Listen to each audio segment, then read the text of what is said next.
The cat says meow, the dog says woof, the cow says moo, the tsundere says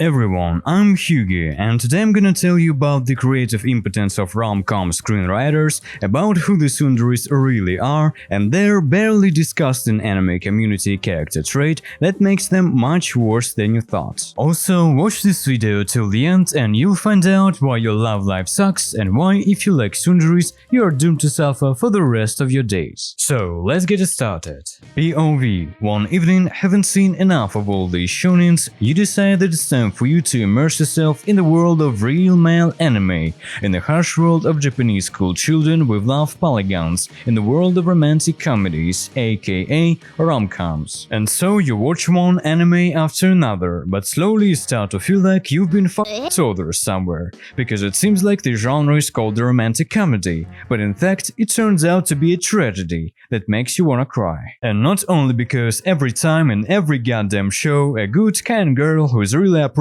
for a relationship suffers the most at the end and the protagonist chooses something called a tsundere instead, but also because of how formulaic and predictable these anime are. Seriously, after watching only the first episode of an anime, in most cases you'll already know the rest of the story. We have as the main protagonist a friendly, kind and decent girl, so-called childhood friend, and an appearing out of the blue fucked up tsundere. The kind girl supports the protagonist, helps him, sacrifices herself, or at least just treats him well. The tsundere, on the other hand, is at odds with the protagonist at the beginning of the story. All she does is insult, humiliate, beat him, or in other words, act like a total bitch. But the protagonist doesn't mind being treated like shit. Yes, maybe he resists it for the sake of appearances, but at one moment, the genius screenwriters play the card called "Actually, she's not just a batch arrogant fool. No, she has a fine mental organization and a rich inner world. Deep down, she's a kind, good girl. You just need to find an approach to her." And the protagonist, no longer able to resist her toxic charms, goes in search of this approach, namely to humiliate himself, and humiliate himself even more. Tsundere in turn starts to open her kokoro more and more to a masochist, and the number of to him and punches in the face per minute of the anime begins to decrease slightly. Meanwhile, the protagonist's childhood friend, who is also this tsundere's friend, seeing what's going on, begins to rush between her love for him and friendship with her. She wants to confess her feelings to the protagonist before it's too late. But in the end, because of her kindness and capability for self-sacrifice, she decides to keep silent because she cares so much about her relationship with her friend. Then, having sacrificed her happiness in her personal life, she recedes into the background and cries alone in secret from the protagonist. And when she meets this toxic couple of the masochist and arrogant scum,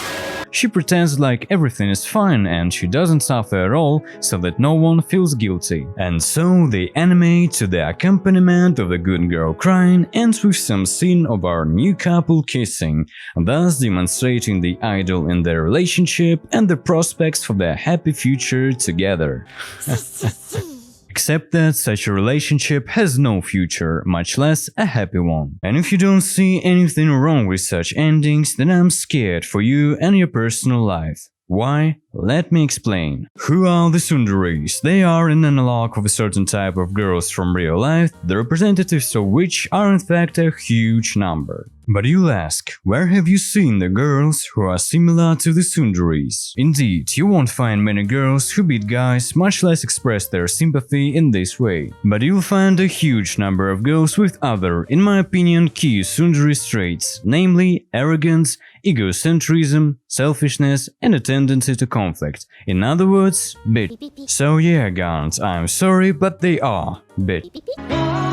Their real-life prototypes tend to dominate in a relationship, constantly trying to bend over a guy for quarrels and keeping him put to it. They always have their own special opinion on everything, so a relationship often turns into a real battlefield. Quarrels, scandals, manipulations, resentments for example, insults to you, all this is called a toxic relationship. And if you are in such a relationship right now, or were in one, or as a naive, inexperienced experienced young man fell in love with such a girl at school or university, and yet you see nothing wrong with such women and female characters, then stop it.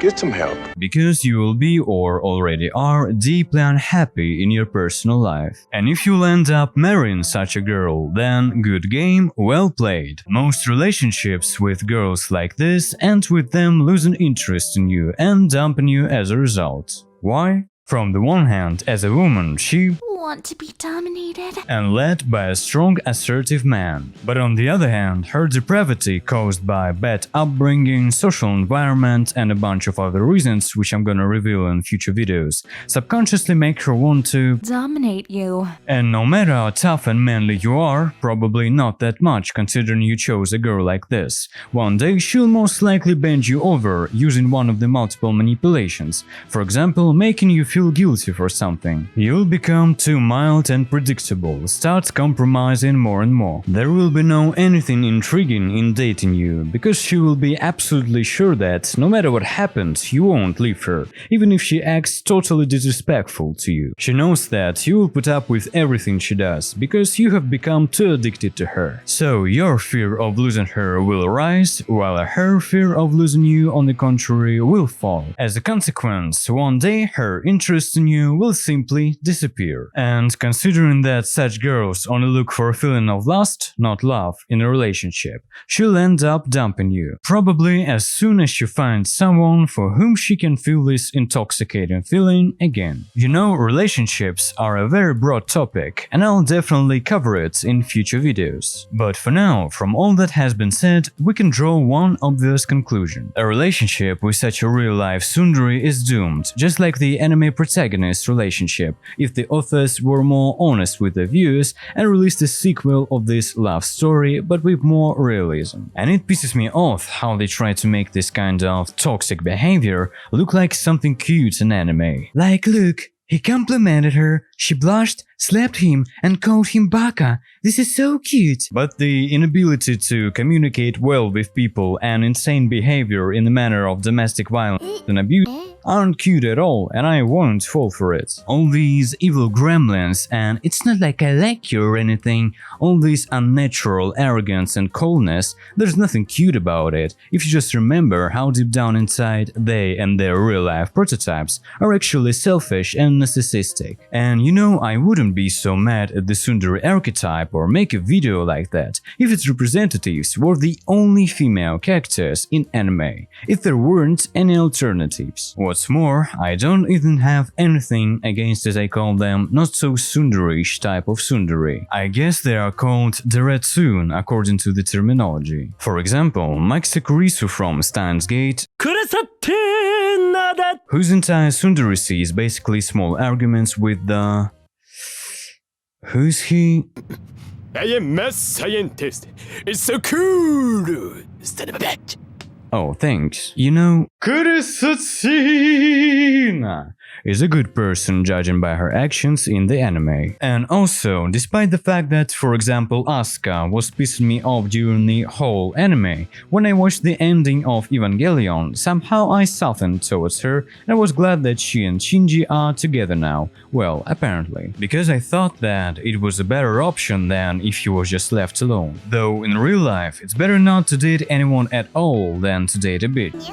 Trust me. But if the protagonist has a choice between the kind, decent girl and the tsundere, and he chooses the latter, it pisses me off even more than episode 18 of ReZero. Oh, hold on. I just hate seeing a good person being treated unfairly and like a cattle, while a rotten person gets lucky. I sit on a chair in my room in a completely depressed state after every goddamn anime like this and think to myself, Why? But you know, considering that only complete idiots and masochists would prefer a tsundere, it's actually the good girl who's lucky here, because she would still not be able to appreciate her kind treatment and would not be capable of love in a healthy sense, as described for example by Eric Fromm. So, the only one who loses here is our sick couple. And as for the good girl, I believe that one day she'll definitely find someone who will appreciate her. な